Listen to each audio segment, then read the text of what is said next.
ಆತ್ಮೀಯರೇ ನಮಸ್ಕಾರ. ಮಿರ್ಲೆ ನಮ್ಮೂರು ಚಾನಲ್ಗೆ ಸ್ವಾಗತ. ನಾನು ಮಂಜುನಾಥ್ ಮಿರ್ಲೆ.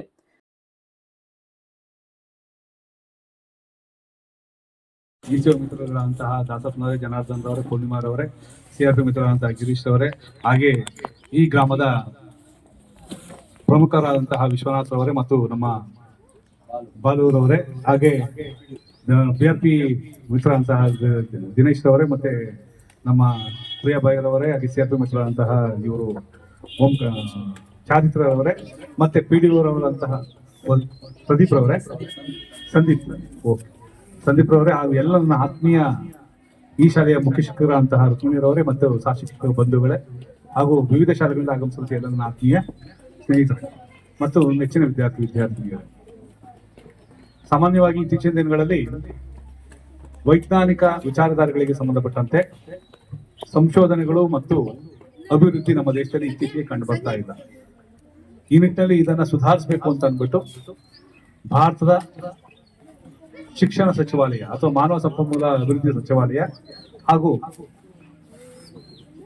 ವಿಜ್ಞಾನ ಮತ್ತು ತಂತ್ರಜ್ಞಾನ ಇಲಾಖೆ ಸೇರಿ ಒಂದು ವಿಶಿಷ್ಟವಾದ ಕಾರ್ಯಕ್ರಮವನ್ನು ಹಮ್ಮಿಕೊಂಡಿದೆ. ಅದೇ ವಿಜ್ಞಾನ ಕಾರ್ಯಕ್ರಮಗಳು ಅಂತ ಅಂದ್ಬಿಟ್ಟು ಇದು ಪ್ರಾಥಮಿಕ ಶಾಲೆಯಿಂದ ಹಿಡಿದು PUC ವರೆಗಿರುವಂತಹ ಒಂದು ಕಾರ್ಯಕ್ರಮ. ಈ ಕಾರ್ಯಕ್ರಮಗಳ ಅಡಿಯಲ್ಲಿ ವಿವಿಧ ಚಟುವಟಿಕೆಗಳನ್ನು ನಾವು ಹಮ್ಮಿಕೊಳ್ತೀವಿ. ಅದ್ರ ಮೊದಲನೇದಾಗಿ ಇನ್ಸ್ಪೈರ್ ಅವಾರ್ಡ್ ಎಲ್ಲರಿಗೂ ಕೂಡ ಗೊತ್ತಿರುವಂತ ವಿಚಾರ. ಅದಾದ ನಂತರದಲ್ಲಿ ಬರುವಂತಹದ್ದು ವಿಜ್ಞಾನ ನಾಟಕ ಸ್ಪರ್ಧೆ, ಅದಾದ ನಂತರದಲ್ಲಿ ಬರುವಂತದ್ದು ವಿಜ್ಞಾನ ಸೆಮಿನಾರ್, ಅದಾದ ನಂತರದಲ್ಲಿ ಬರುವಂತದ್ದು ವಿಜ್ಞಾನ ವಸ್ತು ಪ್ರದರ್ಶನ. ಇವು ಮಕ್ಕಳಲ್ಲಿ ಉದಿರುವಂತಹ ವೈಜ್ಞಾನಿಕ ಮನೋಭಾವವನ್ನು ಬೆಳೆಸುವುದರ ಜೊತೆಗೆ ಹೊಸತನವನ್ನ ಪರಿಚಯ ಮಾಡಿಕೊಡ್ಲಿಕ್ಕೆ ಪ್ರೋತ್ಸಾಹವನ್ನು ಕೊಡ್ತವೆ. ಆ ನಿಟ್ಟಿನಲ್ಲಿ ಭಾರತ ಸರ್ಕಾರ ಮತ್ತು ಕರ್ನಾಟಕ ಸರ್ಕಾರ ಸಾಕಷ್ಟು ಪ್ರೋತ್ಸಾಹವನ್ನು ಕೊಡ್ತಾ ಬಂದಿದೆ. ಜೊತೆಗೆ ತಮ್ಗೆಲ್ಲ ಗೊತ್ತಿರೋ ಹಾಗೆ 28ನೇ ತಾರೀಕು ಫೆಬ್ರವರಿ ಯಾವ ದಿನ? ವಿಜ್ಞಾನ ದಿನ. ಯಾರ ಹೆಸರು ಮಾಡ್ತೀವಿ ಹೇಳು? Sir CP Raman. ಆಯ್ತು, ಮಹಾನ್ ವಿಜ್ಞಾನದ ಚೇತನ ಅಂತಾನೆ ನಾವು ಹೇಳ್ಬೋದು. ನೊಬೆಲ್ ಪಾರಿತೋಷಿಕವನ್ನು ಪಡೆದಂತಹ ಮಹಾನ್ ವಿಜ್ಞಾನಿ ಅವರ ಹೆಸರಿನಲ್ಲಿ ನಾವು ರಾಷ್ಟ್ರೀಯ ಮಟ್ಟದಲ್ಲಿ ಒಂದು ವಿಜ್ಞಾನ ವಸ್ತು ಪ್ರದರ್ಶನ, ವಿಜ್ಞಾನ ದಿನಾಚರಣೆಯನ್ನು ನಾವು ಆಚರಣೆ ಮಾಡ್ತಾ ಇದ್ದೀವಿ.